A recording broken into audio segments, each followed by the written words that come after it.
कालच घरगुती गणेश विसर्जन झालं. त्यावेळी गणपती बाप्पा मोरया हा जयघोष ऐकून प्रश्न पडला की गणपती बाप्पाच्या पुढे मोरया हा शब्द का बरं वापरतात? गणपती बाप्पा म्हटले की मोरयाचा घोष आपसुकच तोंडातून निघतो. यामागे 600 वर्ष जुनी कथा आहे. 1375 जन्मलेले मोरया गोसावी हे श्री गणेशाचे एक परम भक्त होते.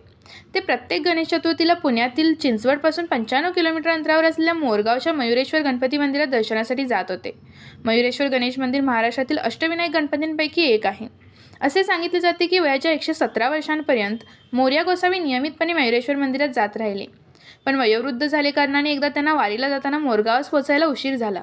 मंदिराचे दार पुजाऱ्यांनी बंद केले होते.